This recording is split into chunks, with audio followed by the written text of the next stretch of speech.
నమస్తే మెట్రో ఉదయం న్యూస్ కి స్వాగతం. పెండింగ్ లో ఉన్న ఫీజు రియంబర్స్మెంట్లను ప్రభుత్వం వెంటనే విడుదల చేయాలని డిమాండ్ చేస్తూ వరంగల్ పాలిటెక్నిక్ కళాశాల ముందు ధర్నాకు దిగిన ఏబీవీపీ విద్యార్థి సంఘాలు గత 3 నుండి 4 సంవత్సరాలుగా దాదాపు 7,000 కోట్ల ఫీజు రియంబర్స్మెంట్ బకాయిలు పెండింగ్ లో ఉన్నాయని, అయినా ప్రభుత్వం విద్యార్థుల భవిష్యత్తుపై పట్టింపు లేకుండా వ్యవహరిస్తున్నారని విద్యార్థి సంఘాలు మండిపడ్డారు. రాష్ట్రంలో పేద విద్యార్థుల చదువులు ఫీజు రియంబర్స్మెంట్ తో ముడిపడి ఉన్నాయని, కాంగ్రెస్ ప్రభుత్వం అధికారంలోకి వచ్చాక బకాయిలు చెల్లిస్తామని చెప్పి పట్టించుకోవడం లేదని విద్యార్థులు అసహనం వ్యక్తం చేశారు. తక్షణమే బకాయిలుగా ఉన్న ఫీజు రింబర్స్మెంట్ విడుదల చేయాలని, లేని పక్షంలో పెద్ద ఎత్తున విద్యార్థులు సమ్మె బాట పట్టాల్సి ఉంటుందని విద్యార్థులు ప్రభుత్వాన్ని హెచ్చరించారు.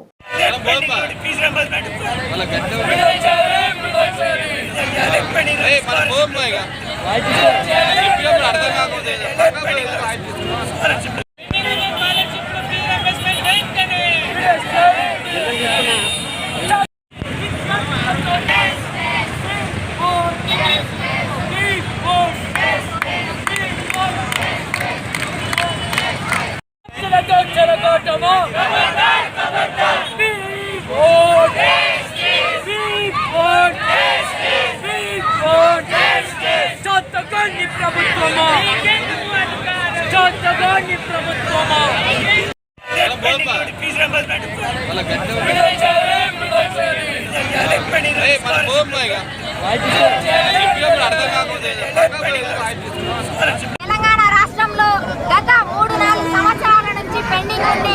7,000 కోట్ల ఫీజు రియంబర్స్ పెండింగ్ లో ఉంటే ఈ చేతగాని ప్రభుత్వానికి, సోయిలేని ముఖ్యమంత్రికి ఇప్పటికి వరకు కూడా కనీస చిత్తశుద్ధి లేకుండా ప్రవర్తిస్తా ఉన్నాడు.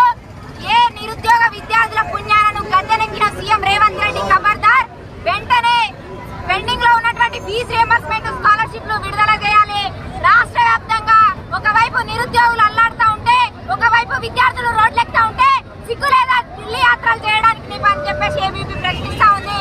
ఇప్పటికైనా వెంటనే ఈ అధికార మదం దించుకొని గద్దె దిగొచ్చి విద్యార్థుల హామీలు కావచ్చు, నిరుద్యోగుల హామీలు కావచ్చు, ఏ విధంగా అయితే యువ వికాస్ భరోసా కార్డు ఇస్తా అని చెప్పేసి హామీలు ఇచ్చిర్రో, అదే విధంగా గల్లీ నుంచి ఢిల్లీ వరకు కూడా ఎలక్షన్ల ముందు హామీలు ఇచ్చినటువంటి నాయకులారా ఇలా ఏడవన్నారని చెప్పేసి ఏబీపీ ప్రశ్నిస్తా ఉంది.